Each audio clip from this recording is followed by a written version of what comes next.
There was a monastery once, far in the southern marshlands of Ruthenia, where the mist clung to the earth like breath to a dying man's lips.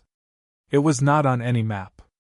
The woods around it were dense and soft-footed, swallowing the cries of wolves and the sins of men alike. The crows did not caw here, but watched, black, quiet, unblinking. The monastery's stones were old, rounded by wind and loss. Vines crawled across their joints like veins across thin skin. In winter, the place creaked like a ship frozen in ice. In summer, it sweated resin and incense. No roads led here anymore. Only the faithful came, and they too stopped, eventually. Inside, near the eastern transept, where a broken window spilled blue morning light, lived Father Myron. He was the last chronicler. The last pair of eyes to remember how light once touched these walls. The last to hold a quill with reverence. He no longer knew his age. Years had stopped arriving like guests who no longer sent letters. His back was bent like an old bow. His beard had turned to threads of smoke. Yet his hands, spotted with liver and ink, still moved with an elegance born not of strength, but of duty. He wrote each day in silence. Not the grand chronicles of kings, nor the edicts of bishops. Not miracles, not plagues. Myron's pages carried smaller truths, the name of the boy who once lit the candles, the scent of boiled cabbage on feast days, the sound of Sister Clemenice's laugh echoing down the stone hallway, a sound so clear it had made birds scatter. He wrote these things because no one else would. Because forgetting, he believed, was a second death. His scriptorium was a narrow room lined with shelves built by monks now buried in unmarked soil. The wood smelled of beeswax, dust, and smoke from an ancient fire that once lit the walls in anger. Candles stuttered in thick air. Mice came and went like ghosts. Outside, fog clung to the pines, swallowing the bell tower. Myron hadn't heard the bell ring in 9 years. The clapper had rusted loose and fallen into a puddle that never dried. Time did not move here. It dripped. One evening, as the sun fought vainly to press through the mist, Myron dipped his quill in ink the color of dried blood and paused. His fingers hovered. The room smelled of parchment and damp wool. In the silence, he heard the world not speaking, the great forgetting in motion. He wrote slowly. Today the light came through the window as it used to when Brother Anton was still alive. Dust danced in it like gnats, and I remembered his voice. It cracked when he sang. We thought it was funny then. He used to cry when we laughed. I don't remember if I ever told him he was loved. He paused. The words sat heavy on the page. The candle beside him hissed and folded inward. Myron watched it, the way it vanished into its own smoke, and wondered, not for the first time, whether memory was a kindness or a wound. In the years before the silence, visitors had still come. Pilgrims, travelers, sometimes tax men with rusted coins and questions. One spoke of a new prince rising in the southern plains. A man who wore black like armor, and called himself the mouth of law. A man who sent forth riders not with swords, but with fire. Who burned words he could not read. Myron had nodded, offered no opinion. He had buried such stories under layers of ritual and quiet. But in his bones, those brittle scrolls, he felt the coming of something. Not death, exactly. But its quieter twin, erasure. He turned the page and wrote. The fog has not lifted in 16 days. I think the forest has forgotten the sky. They came at dawn, not as angels, nor even as men of war, but as something more hollow. A procession of hooves muffled by frostbitten moss. Iron buckles creaked. Their breath smoked in the pale air. They wore no banners, carried no relics. Only parchment. Rolled and wax-sealed. Death scripted. Myron saw them from the high window in the refectory, where once bread was blessed. Now the table lay bare, the bowls cracked, abandoned to mice. The monks had gathered in silence, their robes damp with cold, their lips forming only the shapes of old prayers, not spoken, merely remembered. 6 riders in black wool dismounted without word or ceremony. Their horses were gaunt, their boots mud-caked. One of them, taller than the rest, stepped forward and unrolled a scroll with hands calloused from rope, not scripture. He read aloud, voice thick and flat. By decree of the mouth of law, all texts not bearing the seal of correct thought are hereby condemned. They are to be surrendered and placed to the cleansing flame. Resistance shall be considered heresy. Heresy shall be cleansed likewise. A monk, young, perhaps 20, with hope still stubborn in his eyes, stepped forward and asked gently, "Who decides what thought is correct?" The tall man struck him across the face with the scroll. No one else spoke. The prior, old Dorothea, frail and nearly blind, raised a trembling hand and whispered of hospitality. That these were holy grounds. That the monastery had stood for 2 centuries. That even during the Mongol winter, the books had been spared. The writer turned to him, unimpressed. "Do words make you immune to flame, old man?" Dorothea's lips moved, but nothing came. And then the tall one looked across the refectory and saw Myron. Or rather, he saw his sleeves, brown with ink, creased with age and repetition. He pointed. "You, scribe." Myron descended the stone steps slowly, like a man descending into his own grave. "You will burn them," the man said. "Your own hand." The monks gasped. One fell to his knees. Another gripped his rosary as if it might become a sword.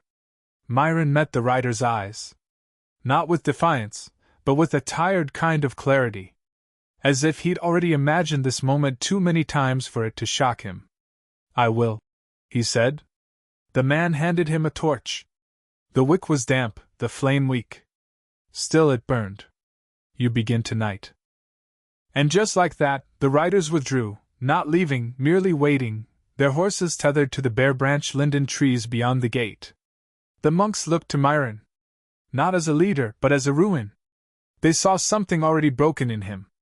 Something too quiet to follow, too tired to resist. Father Dorothea approached, took Myron's hands between his own. They trembled like dry leaves. "You don't have to," he whispered. Myron did not answer. He was thinking of the shelves. Of the foxhide-bound scrolls. Of the tiny names stitched in faded ink. He was thinking of a small book in the back corner, one no larger than a loaf of bread, where he had written down all the dreams of Brother Timon, who once claimed angels spoke to him in sleep. No one had ever read that book. No one would. That evening, frost grew along the sills like veins of silver. The monks did not eat. They gathered in the courtyard, shivering, holding lanterns like offerings. Myron walked alone toward the archive.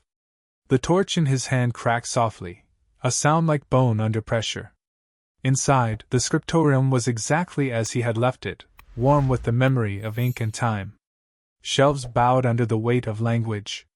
Dust hung in the air, soft and glowing. He looked once more, not with panic, but reverence. As a man might look upon the body of a loved one before burial. He chose the first book.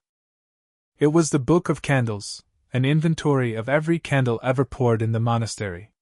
The monks had once thought it a silly thing to chronicle. Myron had written it anyway. He fed it to the flame. The parchment curled like autumn leaves. The wax seal popped. Ink hissed. He did not weep. Not yet. The fire was not large. Not at first.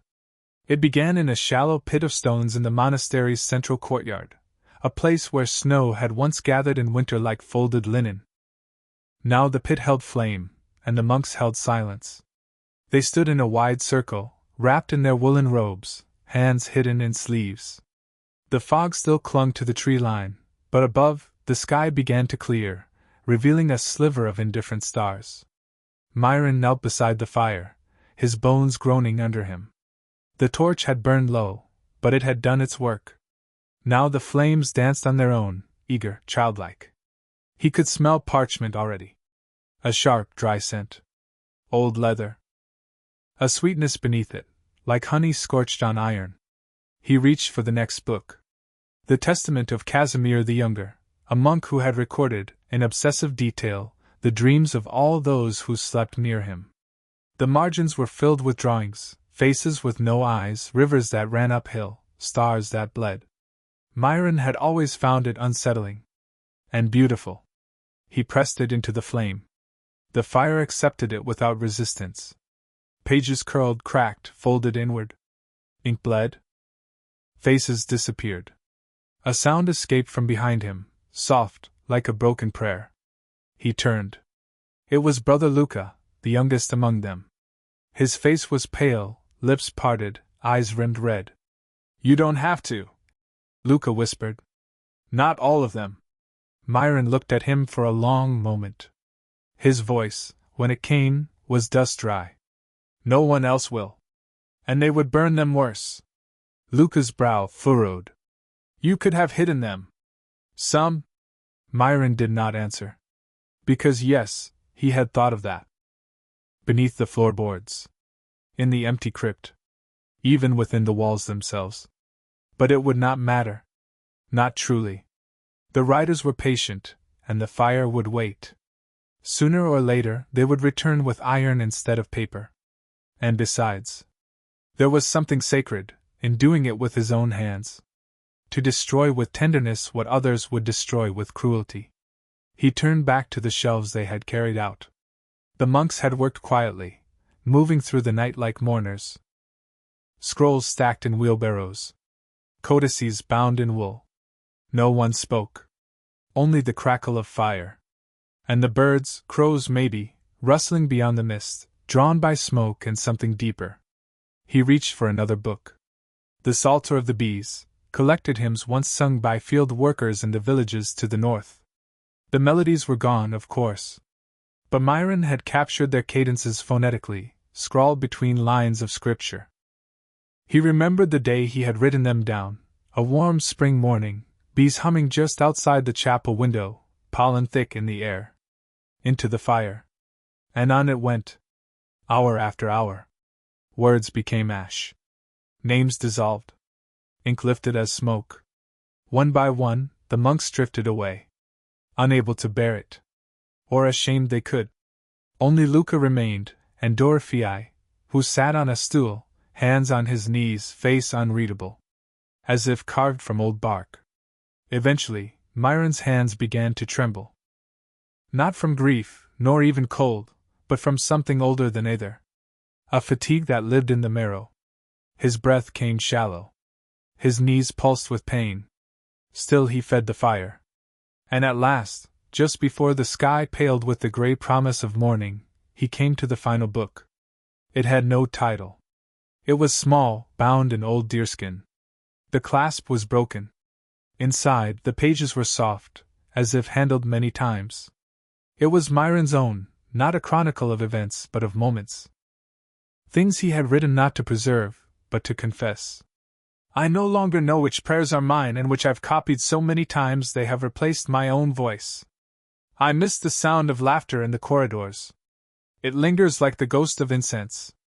If God is watching, I hope he understands why I am doing this." Myron's hand hovered over the flame. He looked up at Luca, who said nothing. At Dorothea, whose eyes were shut. He did not burn the book. He placed it beneath a stone, behind the hearth, where the ash would later fall and cover it. Not to save it, but to hide it. As one might bury a lock of hair or a letter never sent. Then he stood. The fire crackled behind him, now lower, glowing red and gold. The courtyard was empty. He had burned nearly everything. And yet, the silence felt no lighter. He came on the 7th day after the fire, when the wind had shifted eastward and the ashes had settled like frost over the cloister stones. No hooves this time. No scrolls. No threats read aloud by armored men.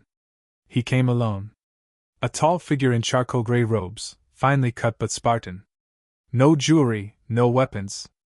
Only a thin chain around his neck bearing a seal in the shape of an open mouth. Unsmiling. Silent. The mouth of law.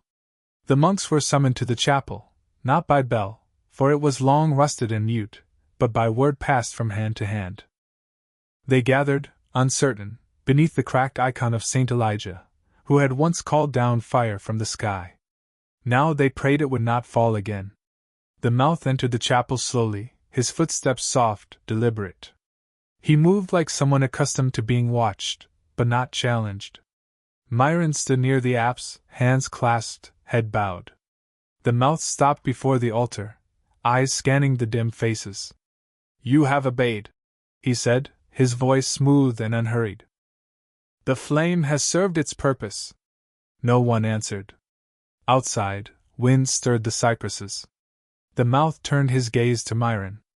"You are the chronicler?" "I was," Myron answered. The mouth nodded. "Then you understand. Words shape men. Men shape the world. When the wrong words are remembered, the world becomes unclean." He stepped closer. "You have cleansed your world, old man. You did it with dignity. That is rare." There was no pride in Myron's face. Only exhaustion. Beneath his eyes, the skin had gone thin and gray-blue, like river silt. He looked not at the mouth, but at the floor, where centuries of feet had once knelt, barefoot in winter, bleeding in Lent. The mouth paced slowly. "You may wonder why I came in person. It is because I do not burn blindly. I read first." He reached into his robe and drew out a small volume, scorched at the edges, warped by heat. Myron froze. It was the book, the one he had hidden, not saved. Somehow they had found it. Or perhaps they had always known. "I read your confessions," the mouth said calmly. "I found them honest, unadorned. You speak of God, of silence, of longing. But you never lie." He opened the book. "Here you write, faith without doubt is not faith, but habit. Do you still believe that?" Myron did not answer. The mouth waited. Then, without changing his tone, he closed the book and said, "I will not kill you. That would be theater. And I dislike theater." He turned toward the monks. "But this place will be emptied. You have 7 days to leave. It will be sealed. No memory remains holy without permission." He walked past Myron without another word. Just before the door, he paused. "You asked, in these pages, if God watches?" He looked back, almost gently. "He doesn't." And then he was gone. That evening, Myron sat alone in the scriptorium, now nothing more than a shell of scorched wood and empty shelves. The walls bore black scars where heat had licked them. The floor was mottled with ash. He lit a candle, though there was little reason to. Around him, the silence was complete. Not quiet, silence. The kind that settles in bones. That widens with each breath. He thought of the mouth's words. He doesn't. What was more terrifying, a God who watched and did nothing, or a universe in which no eyes looked at all? In his youth, Myron had prayed to a listening God. Later, to a patient one. Then, to one simply present. Now, he prayed only to memory. Not even his own. But memory as a force, a wind that carried voices long after the lungs that spoke them had collapsed. He reached into his robe and drew a small slip of parchment, one of the last he had saved. On it, a single line written long ago. "I do not fear death, but I fear not being remembered." He held it over the candle. The flame reached up, took it, folded it into light. The monastery emptied like a lung. Within days, the others departed, a slow procession of brown-robed shapes moving through the mist, eyes lowered, shoulders bowed beneath burdens of quiet grief. They carried little, a psalter, a walking stick, a cracked wooden cross. Some wept. Most did not. They left in different directions. East to the forests. South toward the market towns. A few followed the old pilgrimage road, though the shrines along it had long since crumbled, and no one had tended the milestones in years. None stayed. Only Myron remained. The 7th day came. The mouth did not return. Nor did his men. The threat was not repeated, nor needed. The silence itself enforced the decree. On the morning of the 8th day, Myron rose before the light. The cell was cold. Mold clung to the corners. His joints screamed as he dressed, not in his monastic robe, but in an old woolen cloak that had once belonged to Brother Pavel, long dead. He tied it at the neck with a leather cord and took nothing with him. No books. No food. No relics. Only a walking staff, worn smooth by many hands. He did not look back as he passed through the ruined gate. The road was barely a road anymore. Grass had swallowed most of it. Stones jutted like broken teeth. Fog licked at his ankles. The woods breathed on either side, damp, wild, eternal. He walked slowly. Every step sent pain up his calves. But it was a familiar pain. It had become, in a strange way, companionable. The ache of something that still functioned, barely. He passed an abandoned shrine by the second mile, a hollowed oak where someone had once carved the face of Saint Paraskiva. The rain had washed her features away, leaving only hollows where the eyes had been. Myron paused there and placed his hand against the wood.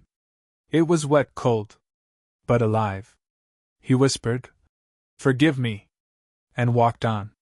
By midday, a drizzle began, soft, persistent, like a penitent knocking at the door. It soaked his cloak.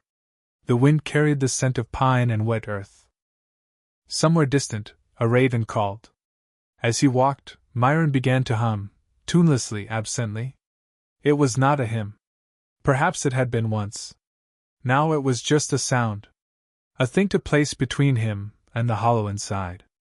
The road curved through a hollow. A fallen cart lay half submerged in mud, wheels snapped. Vines crept through its spokes. Myron remembered the merchant who once came each spring with buttons and dried oranges.